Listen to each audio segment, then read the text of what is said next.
Hello everyone, nice to meet you.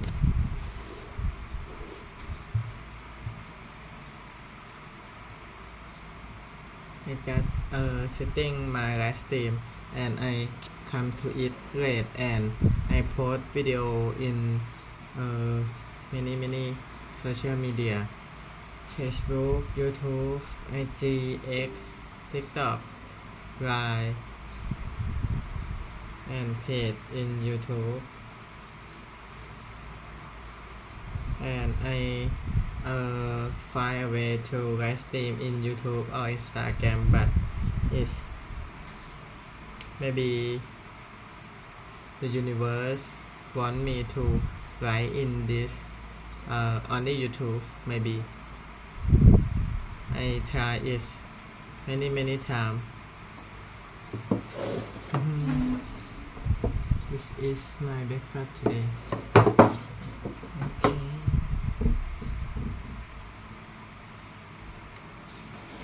Hello, one people.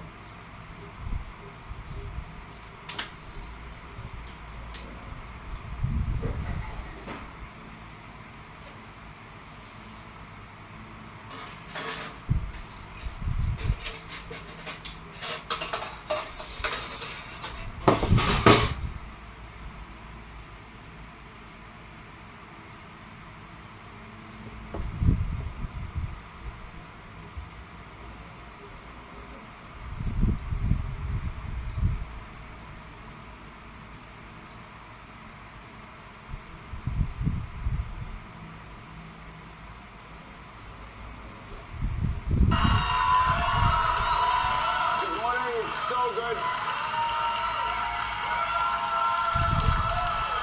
All right, so good morning. It's so wonderful to be here with all of you celebrating 50 years of Microsoft. And it's especially exciting to be doing it at a time like this. For me, though, it starts with Bill and Steve, who are both here with us today.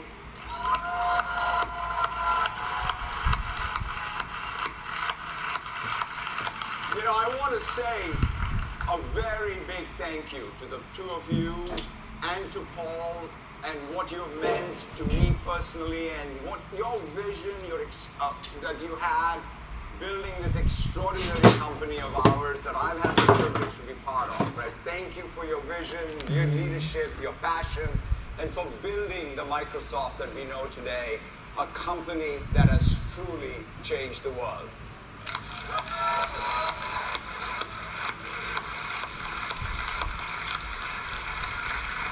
You know, 50 years ago, Bill and Paul started Microsoft with a simple but powerful idea to build technology so people everywhere could build more technology. The very first product Microsoft built was the basic interpreter for the Altair, giving people the power to create software, jump-starting the PC revolution, and creating an entirely new sector for our economy. But today, it's not just about the past 50 years, it's about the next 50. If there's one thing that I've learned during my time at Microsoft, it's not about longevity, but relevance. Our future will not be defined by what we have built, but what we empower others to build. This is why we are leading this new wave of AI innovation, and more importantly, democratizing, just like we did it with the PC. Just take GitHub Copilot. Just 2 years ago, we've launched with code completions. From there, we've gone to chat, to multi-file edits, and now to agents. More than 150 million developers in nearly every country around the world are using GitHub. So I thought to myself, what if I could take that power and rebuild Microsoft's very first product? And so I tried it. Take a look.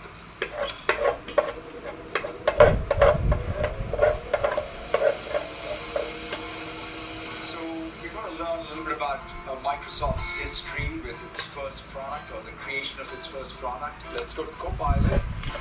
First product. Altair Basic. April 4th, 1975. Ingenious combination of technical skill and resourcefulness. Wow, they didn't have direct access access to an Altair. I have one actually. I don't know if it works. I can switch it on for me and it does switch on. I kind of have an Altair, but I No, don'tสิพี่น้อง think I can make it work. I เป็น guess เอ what do ชิ I เก้น have? บรา I ซิล use code spaces and get up Copilot. Create an emulator. Give me the plan. Let's see what it says. Wow. Phase 1, research and setup, core components, integration and optimization. Oh man, that's a lot of work. So let's say, alright, I just want to wipe code it. Here I am in GitHub. It's created the emulator, it's created the templates. Here is the app. Alright, let's just run it. Hey, look at that. Retro look. Ah, welcome. Hello world, welcome to Altair Basic. Let's see if it actually does some math. Okay, I guess 4 squares are 16. Math test complete. It works. I guess it didn't take us 6 weeks. Emulate. Q#. Also on the Altair. I'm sure this will break even. Copilot. Let's give it. Let's see what it does. But it's going. I'm going to be able to do quantum on the Altair. This is so cool. Yeah. You know, you really know you're onto something. You know, intelligence has been commoditized when CEOs can start white coding. But in all seriousness, this is not just a cool party trick, it's transformational. It's empowering, it's unleashing human ambition, and it's happening now. In fact, I'm excited to share that the capability I just showed with Agent Mode is rolling out to all VS Code users starting today.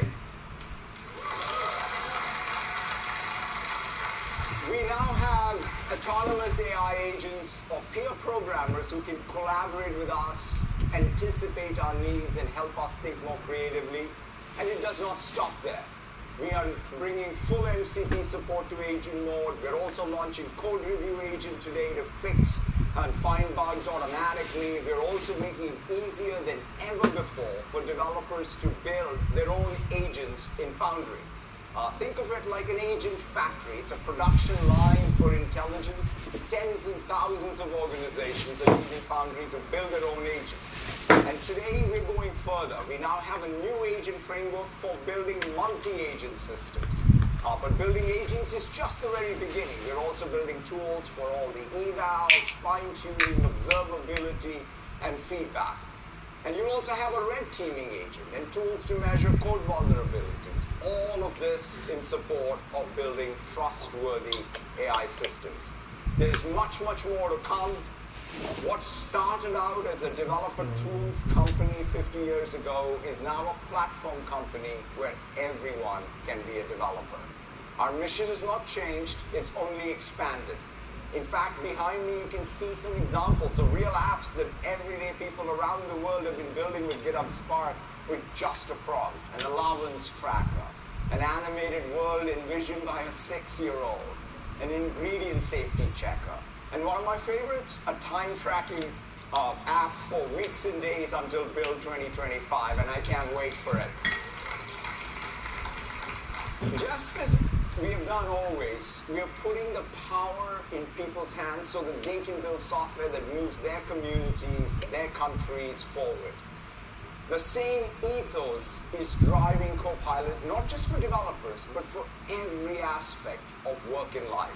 Helping people do things that allow them to do more things, whether it's building apps, doing homework, shopping, planning, and so much more.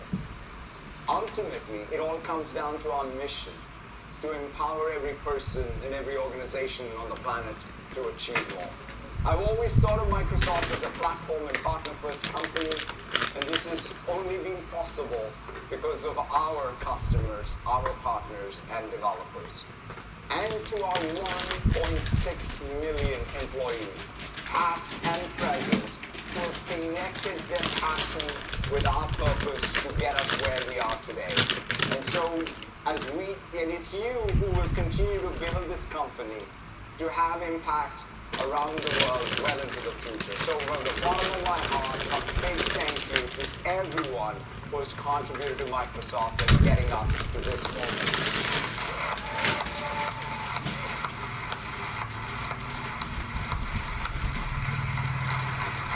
Today we will share what is ahead for Copilot. I can't wait to see what is next with Copilot and everything that we have for you.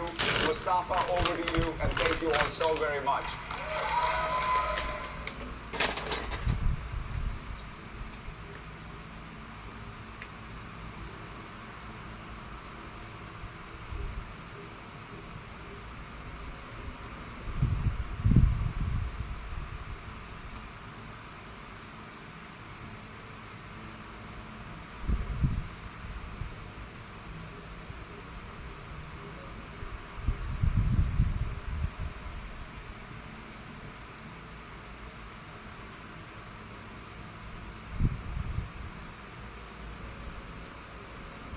Hi, it's Robert Herjavec. Welcome to my series, Things I've Learned from a Billionaire in Order to Become a Billionaire. My first one was around the incredible Mark Cuban, who I've had the privilege to know for many years. The next one is about Charles Munger, who needs no introduction, prolific investor. I hope you enjoy it. How I met Charlie. When I lived in LA, I was obsessed with SoulCycle. There are some amazing instructors. I loved the intensity. I loved the community of it. No one really cared about what anyone else did because our common bond was the class. One day, one of my friends in the class says to me, his boss is a big fan of Shark Tank and he'd like to meet me. I kind of let it go, didn't think too much of it at the time. A few weeks go by and he says, my boss is actually Charles Munger and he is a big fan of Shark Tank and would love to meet you. My first reaction was, sure, you work with Charlie. So I let it go again. A few weeks go by again, and my friend asks again. This time, I figure it must be real, and would love to meet Charlie, so I say yes. We arrange a meeting, I hop in my car, and I start driving. I get to the address, and I look at the house, and I think, it's a nice house, but it's from the 50s. It's not modern, it looks exactly like it did in the 50s. So I drive around the block thinking, I must have the wrong address. I finally go in, it turns out it's the right house. It's the same house Charlie bought in the 50s. Loved it and stayed there. Houses, showmanship, and flash were not his thing. I walk in, and that's the first time I meet the incredible Charles Munger. Why did Charlie want to meet me? Of course, I had to know why in the world would he want to meet little old me. So I asked him. His answer, you seem like the sensible, nice one on the show. And I love the show. Wow. He called it great entertainment about one of his favorite topics, investment. One incredible comment. He wanted to meet me for no other reason than he has an insatiable appetite for business and people and was extraordinarily curious. He found out through one of his partners that I did SoulCycle with that guy, and he mentioned it to him, and that was it. I'm sitting in Charlie Munger's house. He wanted to talk about everything. He's one of the few people that ask more questions than I do. During COVID, he used to do Zoom calls. He and his team want him to stay sharp, and a bunch of people like me would call him on a regular basis just to chat. As I'm getting older and worrying about my own longevity, I realize how vital this is. An occupied and curious mind is a young mind. Charlie was in his 90s, extremely sharp. The key is surround yourself with people that inspire you, keep you sharp, and keep you curious about this incredible thing we call life. One thing he was really proud of, as humble as he was, and he rarely talked about success, was his book, Poor Charlie's Almanac, The Wit and Wisdom for Investing. In fact, he was so proud of it, he gave me a signed copy in our first meeting. The sad thing is I've moved to houses so many times, I have no idea where it is. I hope I find it one day in one of my moves. This is the story of the incredible Charlie Munger. He passed away earlier this year. I miss talking to him. He was a great man. 10 things I have learned from a billionaire to become a billionaire. Charles Munger version. Number one, be humble. The first thing you notice about Charlie is the lack of pomp and circumstance. His house was simple, nice, but simple. He, well, his staff, and there was only one person at this point, Charlie was in a wheelchair, made me lunch. I forget what we had the first time, but I think it was cheese and ham on white bread with butter or something like that. The decorations were simple. He wore a suit and tie. I suspect he wore that every day.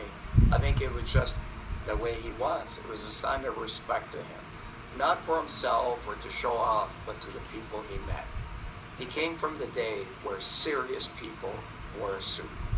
Humble and simple. Don't judge a book by a traditional cover.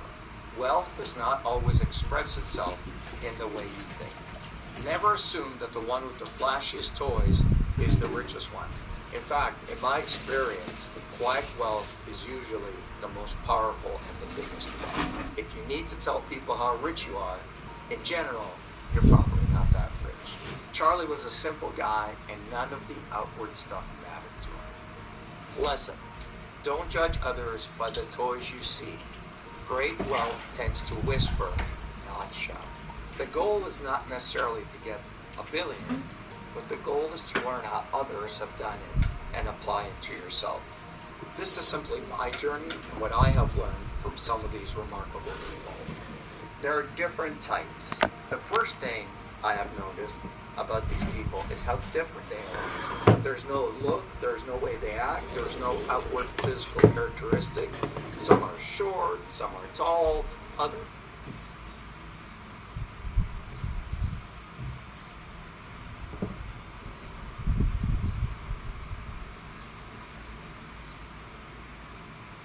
are incredibly fit and pour every penny into longevity and living well, and some have a horrible penny, are tall, others are incredibly fit and pour every penny into longevity and living well, and some have horrible habits that make you wonder how in the world are they still alive.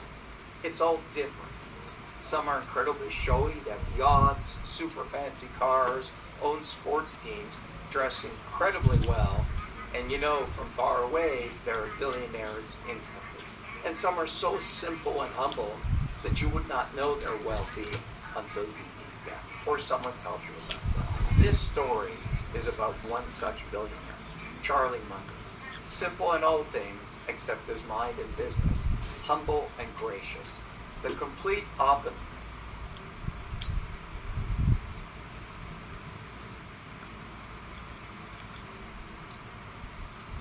of some of my other billionaire friends. He is the small town, quiet billionaire.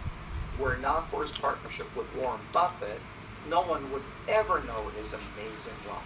Number two, use money as a resource, not as an end goal.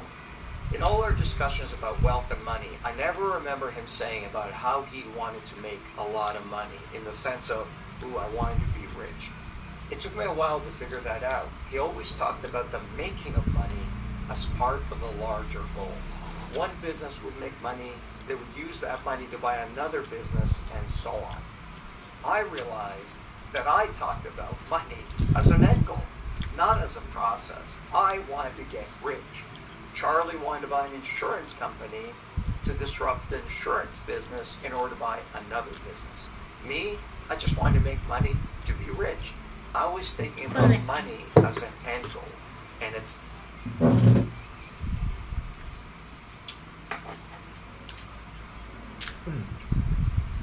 นี่ ขอบ ครับ คุณค่ะ ครับรางวัลนะอืม เฮ้ยขโมย ไม่มีอ่ะ นี่ เกิดก่อนฮะ It's not.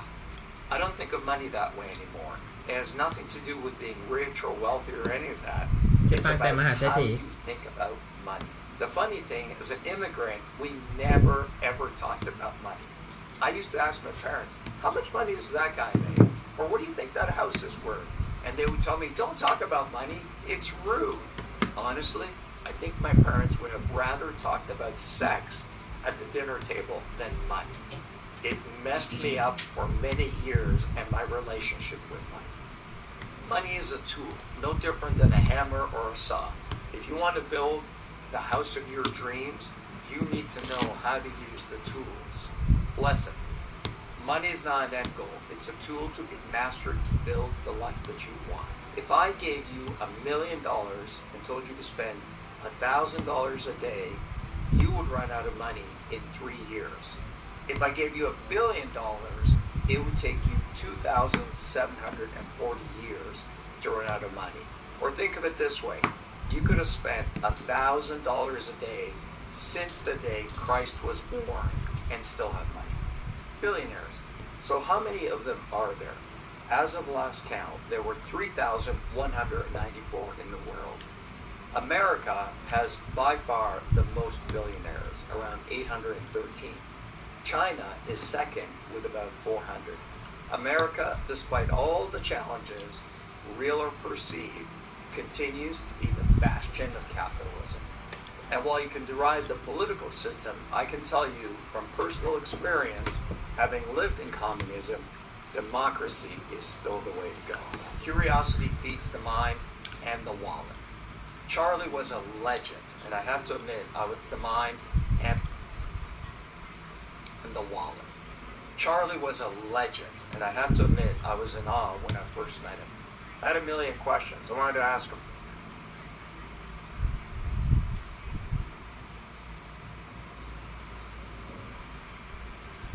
About life, about investing, many things.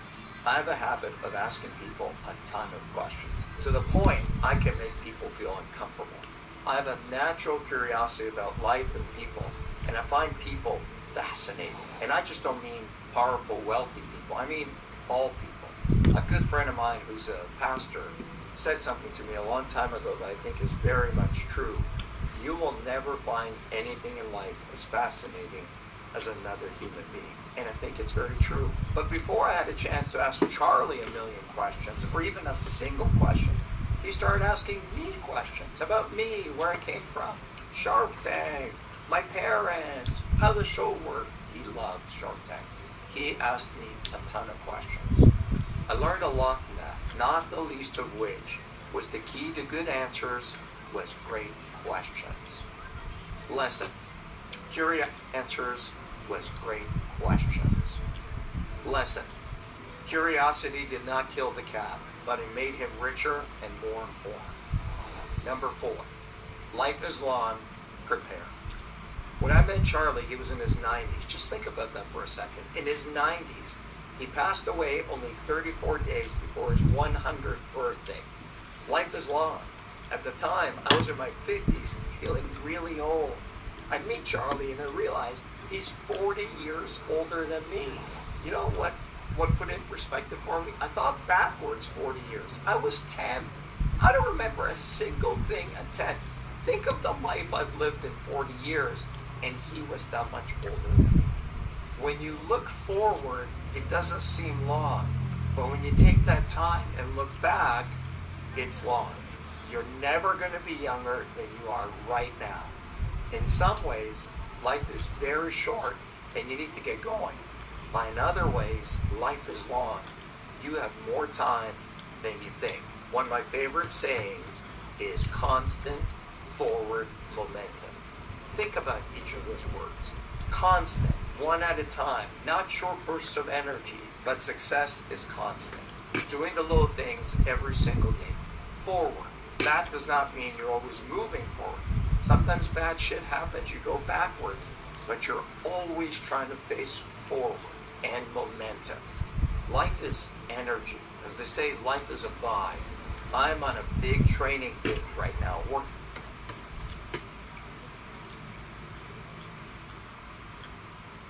with an amazing trainer. I'm trying to get lean and build strength. Can't you guys see it? Don't I look great?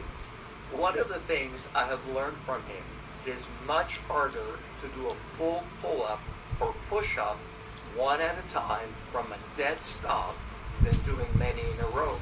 Why? Momentum. Once you get going, you build a certain amount of momentum and that propels you forward.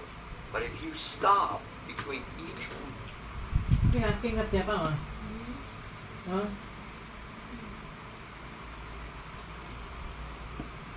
ไม่ใช่เก่งใจใช่นะ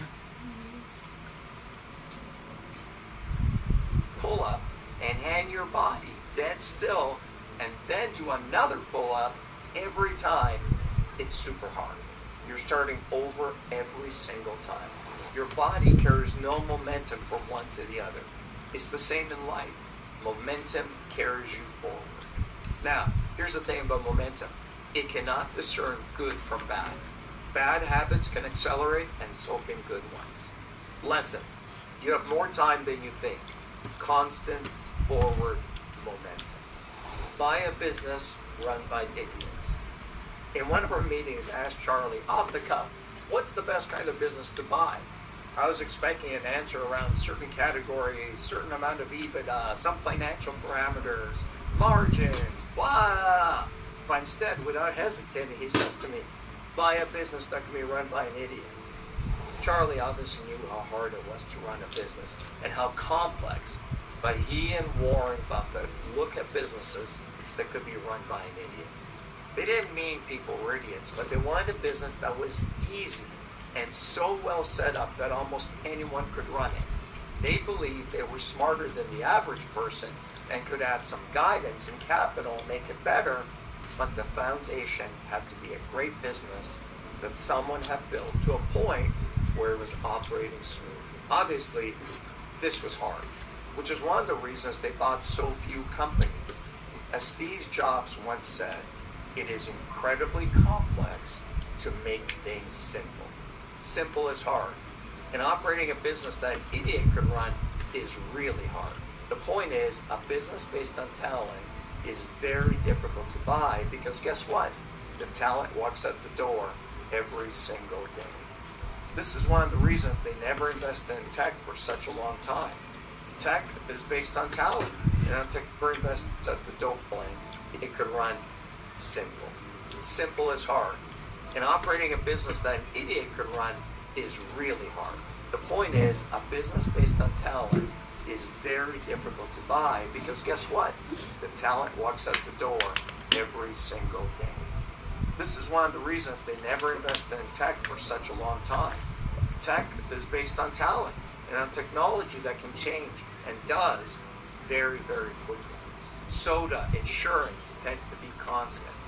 The other thing they liked about more traditional businesses is the barrier to entry. They're massive.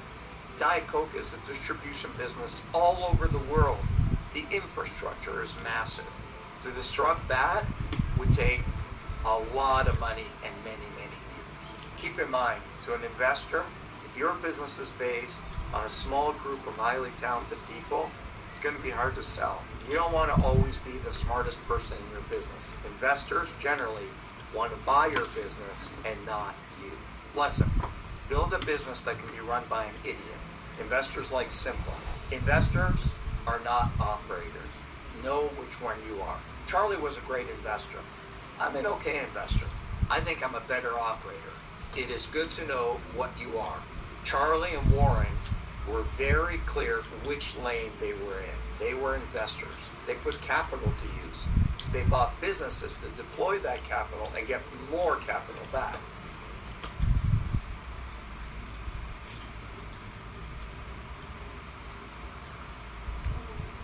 They were famously long-term investors. But in all of that, they were very clear they were not there to operate. Again, a different model. May not work for everyone, but worked really, really well for them. They did not buy businesses to change them. They very rarely made management changes. And famously, many of their businesses, many years later, still run by the same people that were in place when they bought them. They did not want to invest in a business to fix it or come in and tell the team how to run it. They don't want to operate, they want to invest. Lesson. Stay in your lane. It's better to pay a good price for a good business than a bargain price for a bad business. By the time I met Charlie, I'd made 13 acquisitions in my own business. Some of them were very small, $1 million business, and some were large, $40 million business.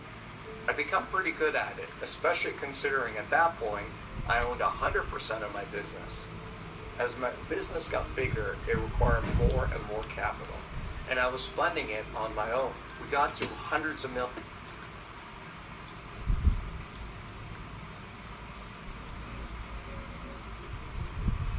millions in sales, so it was becoming challenging. I had to buy businesses on an earn-out, meaning a smaller amount of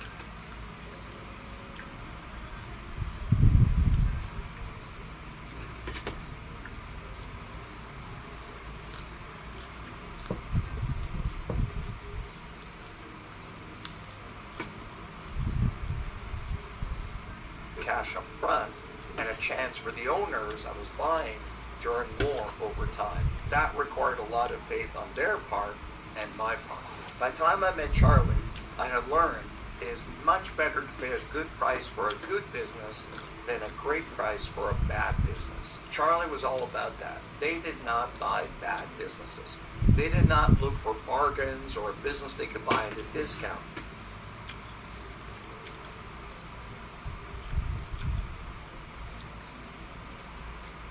Their view is they wanted to pay a good price for a good business that was on its way up as opposed to one that was declining. Lesson: it's better to pay a good price for a good business than get a bargain on a bad business. It's hard to be simple. I touched on this before, but it's a very, very important point. Most of my conversation with Charlie were simple. He was obviously a super smart guy and understood investing and financials on a level I did not, but most of our conversations were about business and leadership and pretty simple concepts. He loved to break down things into simple ideas and concepts. He believed that people tended to overcomplicate things. Simple is hard. I learned this from him and it stuck with me for many years. I used to go to meetings where people were explaining their business to me, or my team was telling me about some incredible idea, how we were going to go after this market segment, and how we were going to do it. If the answer or explanation was highly complex, it tended to be not such a great idea. Charlie knew that simple is hard, and simple ideas are usually the best. It's the execution that is hard. There's an old saying in business when explaining things, the KISS concept: keep it simple, stupid. It's very much true. Lesson: simple is hard, but usually the best path forward. Money is not a Ferrari, although that's nice too. It's freedom. I had learned this lesson by the time I met Charlie. To a point, I was still worried about money. Not about how much I had, because at that point I had, well, more than I needed. But I was still caught up. How am I doing compared to that person? Do I have the best of this toy or that toy? It was impossible to meet Charlie and not realize how little money mattered to him in terms of what it could buy him, but how much it mattered to him as a tool. He lived in the same house in LA that he bought in the 1950s. He ate simple, he lived simple. The great wealth he had accumulated was simply freedom to him.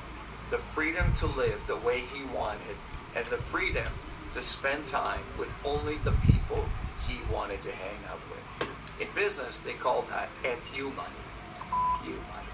Meaning that you can say FU to anyone and do whatever you want. I remember when I was younger having these conversations with my friends and thinking about how much is FU money.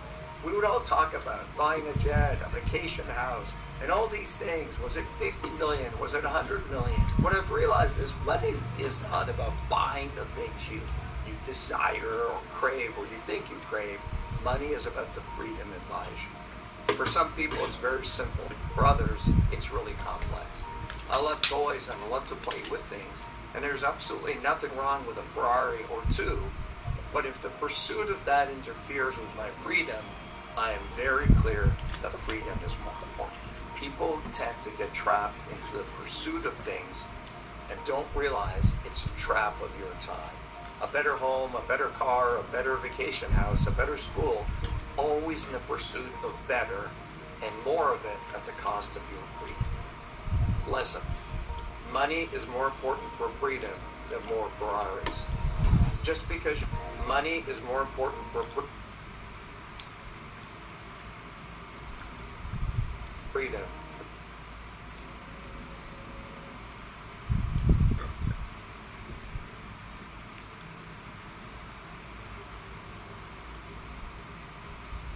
than more Ferraris. Just because you can afford it doesn't mean you should buy it. When I met Charlie, I was very rich, but not very wealthy.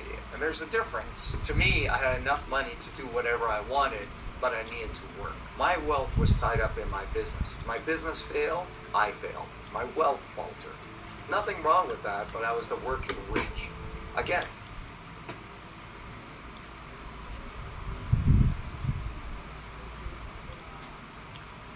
nothing wrong with that.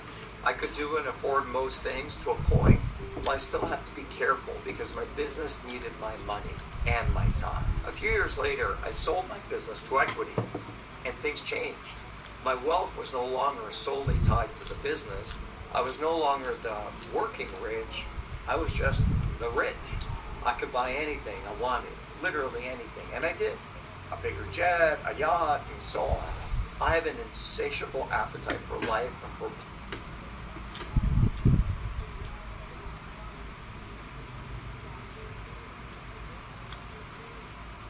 playing with things. I love toys. I got to a point I was living for the toys, and they were all a lot of time and work. A large yacht is super fun, but it's work. We had a crew of 18 at one point. It was like running a small business.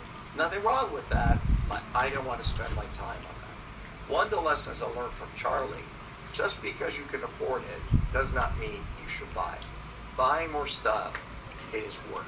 Again, no judgment, and I have a ton of friends with tons of stuff and are super happy with it all. As different as these people are, there's a couple of characteristics that they all do share. In fact, there are three. First, they're obsessed with their business. Not passionate or really love it, they are obsessed with it. Sit down with any of them and get into a conversation about their field, and it will be hours. Passion fades, obsession is always. Two, they're curious. Many of these people ask me more questions than I ask them. They're curious about others, they're curious about the world, they just want to learn. It's hard to get ahead if you're not curious. And three, they make no excuses. This is probably the most common characteristics. They've been beaten up, they've been down, they've had nothing, but they never blame their circumstances. They never say, if this or that. They take responsibility for their lives. And they've all come back from incredible odds. Most of these people don't come from privilege. And yes, most will admit they have been incredibly lucky. But it is the lack of excuses that really hits you. It's the old red car theory. That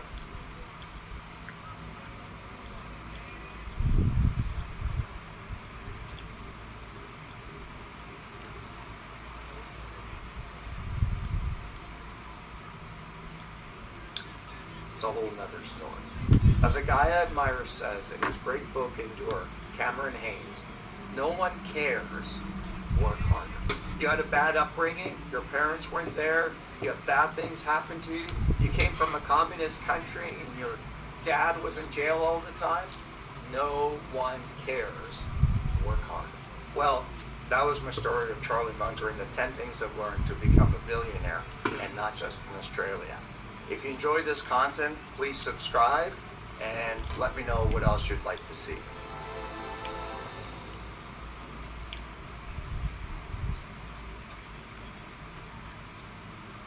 I think one of the things that you can say about me is when I was broke, I didn't let my bank account define me. And right. When I'm not broke, I'm not gonna let my bank account define me. Right. I'll try to be my own person, and just I'm not gonna let my bank account define me. I was broke, I didn't let my bank account define me. I think one of the things that you can say about me is when I was broke, I didn't let my bank account define me. And right. When I'm not broke, I'm not gonna let my bank account define me. Right. I'll try to be my own person, and just my friends are my friends. That never changed. My Pittsburgh friends are still my great friends.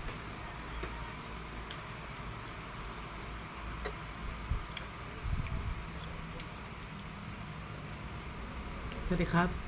Hello. Nice to meet you.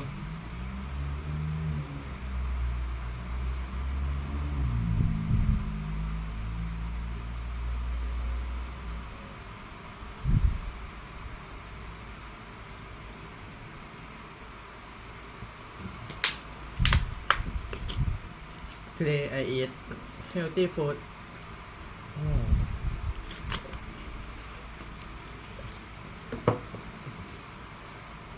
Nice to meet you too. Okay. Thank you to speak English with me because I love English very much and I will improve my language. Egg, carrot, broccoli, nut, bean, chicken basil and raspberry and banana chocolate milk. You know, my college friends, my rugby friends, all the different segments of my life, they're still my guys.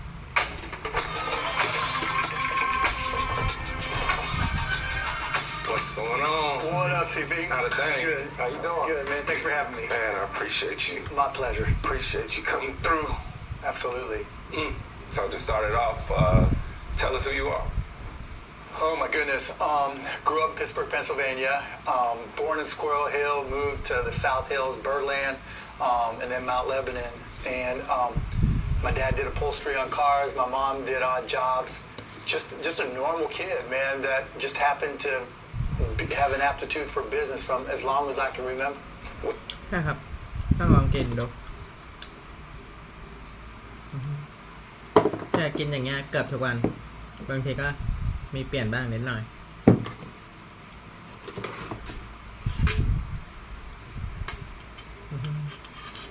แต่เชียร์กินหมดแก้มทุกวันเชียร์ก็ไลฟ์สดกินตลอดอะไรจ้าเทียอ๋อ เหยียบตัวก็ต้องอะไรดิ Was it one of your dreams, like as a kid? Like I know I was in the backyard, me and my brother was trying to be Michael Jordan and Scottie Pippen. I was MJ, of course. But like, was it a dream of yours to own an NBA team? No, hell no. It wasn't, yeah. Honestly, it wasn't until I tried to buy the Mavs that it even crossed my mind.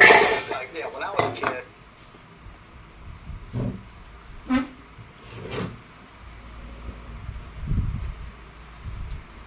เจ้ากำลังฟังมาโคแบนอยู่มหาเศรษฐีฟังแต่คนที่เป็นมหาเศรษฐีเท่านั้น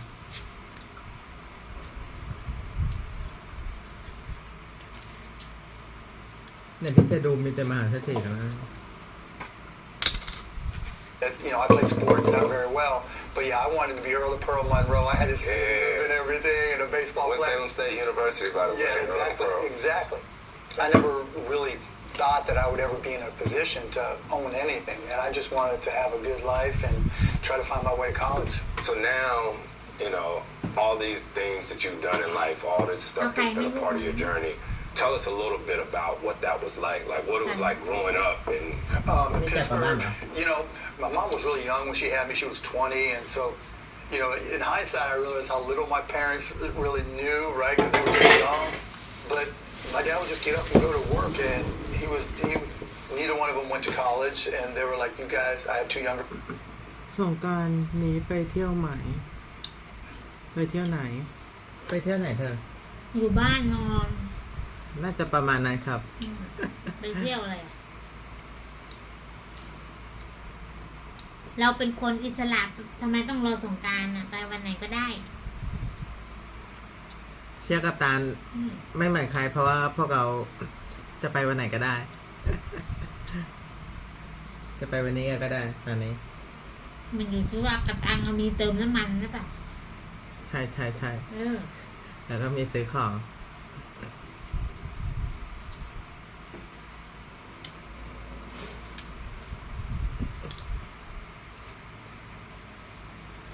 ไปเล่นน้ำที่ไหน ไม่เล่นทุกปีไม่เล่น ปีที่แล้วเชียร์ก็ไม่ได้เล่นปีที่แล้วไปที่อะไรนะบางบัวทองเนาะไปสวนน้ำมันนะแต่ว่าไม่ได้ไปเล่นไปกินข้าวเฉยๆแล้วก็เชียร์ขับรถให้เพื่อนกระบะแดงอิซูซุแล้วก็เพื่อนนั่งเล่นน้ำกันข้างหลังแต่ปีนี้คิดว่าคงไม่ได้ไปไหนครับเพราะว่าน่าจะ เราไม่ค่อยอะไรกับเทศกาล น่าจะพัฒนาตัวเองเรียนรู้ศึกษาพัฒนาตัวเองต่อ เราไม่ใช่เด็กวัยรุ่นทั่วไปแล้ว เกินขอบเขตไปไกลแล้วเพื่อนๆไปเที่ยวไหนกันครับสงกรานต์นี้ Your brothers, Brian and Jeff, like you guys are going to college, and we're going to figure it out because education is important, and you've got to find your own path. And he was always pushing me, and both my parents were pushing me to be independent. The baseball Went player. Salem State University, but was trying to be Michael Jordan and Scottie. Just a normal kid, man, that just happened to. หักเขาบอกเตรียมหมดแล้วเหรอ Absolutely. นี่อยู่นี่ So to start it off, tell us who you are. Oh my goodness. Grew up in Pittsburgh, Pennsylvania. Born in Squirrel Hill, moved to the South Hills, Birdland, and then Mount Lebanon. And my dad did upholstery on cars. My mom did odd jobs.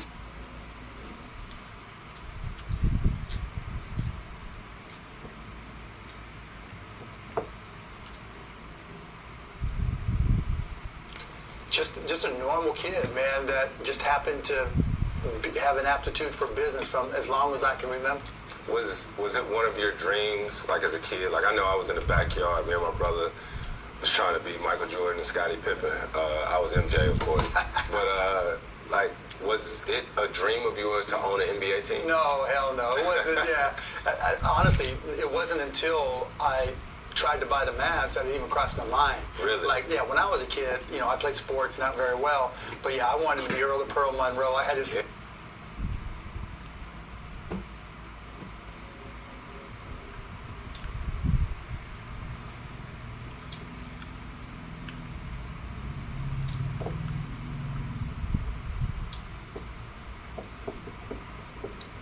เล่นน้ำที่บ้านมีสระว่ายน้ำว่าจะไม่ออกไปเล่นข้างนอกอ๋อดีมากเลยครับ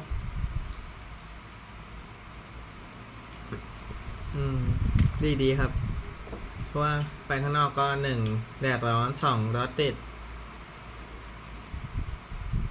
อันตราย แล้วก็ใช้เวลาอยู่อย่างน้อยก็5 ชั่วโมงอย่างน้อยเพราะว่ารถติดเนี่ยตีไป3 ชั่วโมงตรงที่เราจะไปเล่นส่วนเวลาเราขับรถไป1 ชั่วโมงขับกลับอีก1 ชั่วโมงแต่จุดที่ติดแดงๆงั้นที่เขาเล่นก็อย่างน้อย3 ชั่วโมงกว่าจะขยับได้นอกจากจะขี่มอเตอร์ไซค์ล้อ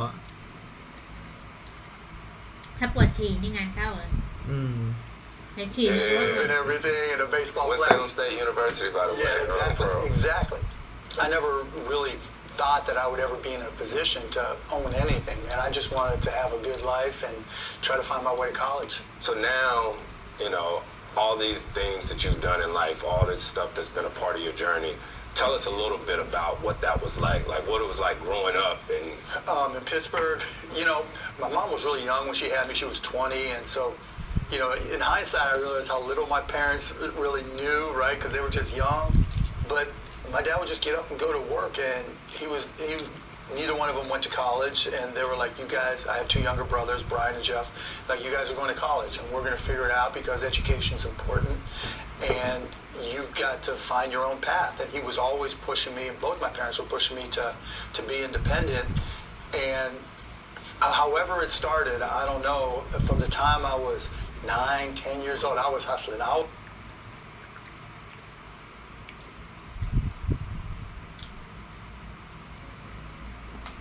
คนนี้เขาเป็นไอ้นี่มหาเศรษฐีบิลเวนแนร์เขาเป็นนักลงทุนแล้วก็ผู้ประกอบการ I was one of those kids that was always selling คนนี้ชื่อมาร์คคูแบน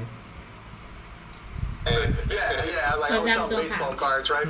ตัวขาวคนนี้ Go buy baseball cards, and then I'd flip them, right? Get as many, Sometimes you should find flip how- and package them. Then I'd go down to the park where we would play pickup or whatever. There would be this bench that was there, and I would just sit there and repackage ที baseball นี้พริกแบบนั้นเทียบเลยไม่กินนะกินแค่แบบที่มันใส่อาหารถ้าพริกแห้งหรือพริกสดก็ตักไป cards, ก็เดี๋ยว and I'd ที่ say, เธอ okay, ว่า just บอกว่าถ้าจะกินพริกมากเกินเดี๋ยวแสบท้อง เมื่อกี้เชื่อฟังคนนั้นเขาบอกมหาเศรษฐีทุกคนเขาใช้เงินแต่จะได้เป็นมหาเศรษฐีบิลเวนแนร์เขาใช้เงินทุกบาททุกสตางค์ของเขาลงทุนในลองเจนทิวิตี้คือทำให้อายุยืนยาวก็สุขภาพดี ถ้ารวยแล้วเขาก็อยากมีชีวิตยืนยาวแต่ 30 40 50บางคนที่เป็นมหาเศรษฐีใช่ไหมเขาก็อยากอยู่ไปนานๆไงไม่อยากตาย ถ้ารวยแล้วใครก็อยากตายอ่ะ เพราะว่าอยากใช้เงินอยากใช้ชีวิต จนนาทีละหมาก็อยากตายรวยแล้วใครก็อยากไปไม่อยาก มีแต่แล้วนี่แหละจนก็อยากอยู่เว้ยไม่อยากไป Now to people. There's definitely one Pittsburgh Pirate in one of these, right? You might get Roberto Clemente, you might get Willie Stargell, and I'd mark them up and make some money, and you know, and that's how I'd get spending money. And I remember one day my dad was playing poker. I was like, Dad, I need a new pair of Converse, right? And he's like, I see those, you know, those shoes on your feet. They still work, right? And I'm like, yeah. And he's like, well, when you have a job, you can buy whatever you want, but until then, those shoes still work. And I'm like, Dad, I can't get a job. I'm 12 years old. And one of his poker buddies speaks up and goes, yeah, I got a job for you. I'm like, what? He goes, I've got these boxes of garbage bags, and you can go sell them around the neighborhood. And I'm like, cool. Like boxes of Boxes garbage of garbage bags, right? So literally, I would go to our neighbors, and I go, hi, I'm your neighbor, Mark. Do you use garbage bags? You sound like a shark. Yeah, right? Yeah, exactly. And of course, everybody uses garbage bags. So I'll never forget, they cost me $3 for a box of 100. I would sell them for $6, and I would just take them to them every couple of weeks, right? Whenever they needed more garbage bags. And I'm making $20 a week, which was like big time. Right. I got my shoes, and you know, but that taught me to be confident. And that taught me that I could sell. And that taught me that selling was helping, not convincing, you know, because once I figured out that everybody needed garbage bags, then it really became obvious to me that if I could find things that people needed and wanted, and I could do it a better way than what they were doing it, then I could make some money. And that's kind of stayed with me since I was then. just about to say, it's crazy how you was thinking about that at 12, and everything you just said basically translates to everything you basically doing now in life. Yeah, exactly. I mean, because that's what it's all about. I mean, you know, selling isn't convincing somebody to do something they don't want to do. Selling is understanding what Chris Paul needs and then finding a way to provide it in a better way than what they're doing now. You make it sound way too easy, but It's not as hard as it sounds, right? But most, you know, it's like basketball, right? There's a lot of guys that maybe were more talented than you. Right. Right. One thing I know and respect about you, and the few times we've talked, like you talk about, you know, doing the work, right? Getting on Synergy Sports, which I was excited about because it's a company I had helped get going, right, and invested on, and always watching the plays, knowing the other team's plays, you know, when they call them out, so you know what's going to happen, being able to gut. Business is the exact same way. Most people don't put in the work. Business is the exact same way. You know, I have all these corny sayings. Practice till you can't get it wrong. How you do anything is how you do everything. Yeah. Right. I just still, to this day, try to remind myself of these things all the time. for you, you started college in Pittsburgh. Yeah. And then went to Indiana. Yeah. Why? When I was 16, I decided I wanted to take college classes at night just to see if I was as smart as I thought I was. And so... So at 16, you were what? Junior In high school. Yeah, And so- you just started taking college classes. Yeah, so I just said, what the hell, right? I'll just take these classes. And I took a psychology class and did good in it. And then I wanted to take a business class at my high school, Mount Lebanon High School, and they wouldn't let me do that. And so I'm like, well, then I'm just going to go to college, right? So I dropped out of high school, didn't go back for my senior year, and went to the University of Pittsburgh. But they didn't have a real business school back then. I decided I wanted to go to business school, saw a list of the top 10 undergraduate business schools, and Indiana was the cheapest, and got in, and had never seen the campus, didn't visit, none of that stuff, just went sight unseen, and turned out okay. You just graduated from Indiana. What was your dream job? Well, I wanted to start my own company at some level, right? So all through Indiana, I had all kinds of side hustles because I pretty much had to pay for my own college. And so whether it was party promoting my freshman and sophomore years, to having a chain letter to pay for my junior year, to opening up a bar that was like the hot spot on campus my senior year until we got busted for letting all my friends in because I just turned 21, you know. So I was a hustler. A bunch of my buddies had come down to Dallas, and they were like, you got to come down. Is that what got you to Texas? Yeah. A bunch of my buddies were down here, and they're like, look, the weather's good, the economy's really starting to hop, and the women are hot. I'm like, I didn't hear the first two. I'm like, I'm coming, boom, right? I'm on my way. On my way.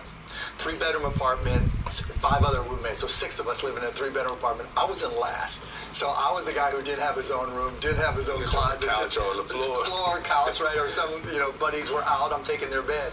So that's where I got started in Dallas, and I got a job working as a bartender at night, and then finally got a job in the computer industry, and that's really where I realized, okay, I really like these computers. I mean, I have an aptitude for it, and this is it. I'm going for it. So when I say broadcast.com, what does that mean to you? Ching, ching, ching, ching. Right. Yeah, I don't think people realize what it was all about, though, because it's been so long now. I sold my first company, Micro Solutions, in 1989, 1990, I guess, when it closed, and retired. Just took time off, party like a rock star, and would get together with one of my Indiana buddies, Todd Wagner. And one day he's sitting down, it's late 1994, early 95, and he's like, look, this new internet thing, there's got to be a way that we can use it to listen to Indiana basketball. Because we're in Dallas, and this is before you could get it with DirecTV or cable or whatever, right? And I'm like, okay, let me see if I can figure it out, because my first company, I would write software, taught myself to write software, did networking, wider, so it was a perfect fit to figure it out. So I bought a Packard Bell computer, put it in the second bedroom of my house, connected a radio to it, and we just started working with different software. Didn't write all the software, but wrote enough to get it up and running. Next thing you know, we started this website called AudioNet, worked with the local radio station, KLIF. I set up a VCR, an old school VCR, next to their radio station.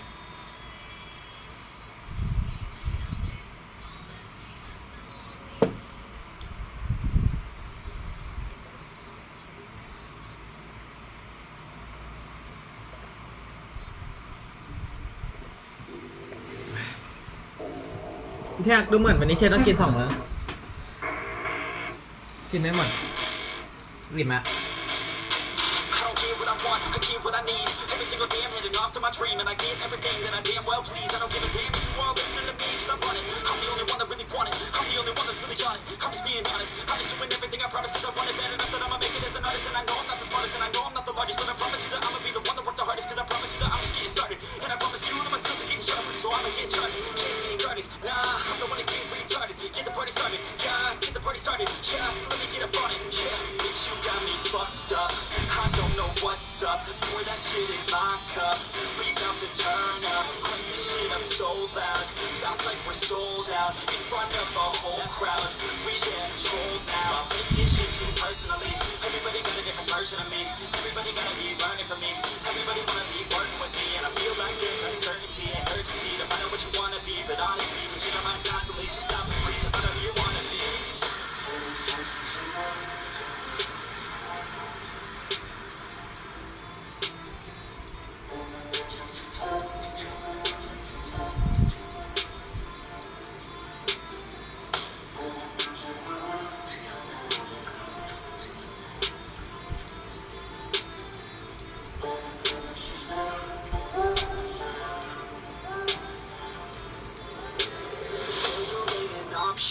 So I'd be cautious. I hope that you're watching. Don't try to stop this. Work until I'm nauseous, cause I will not quit. No, because I want this. Don't try to stop me. You're an option. So I'd be cautious. I hope that you're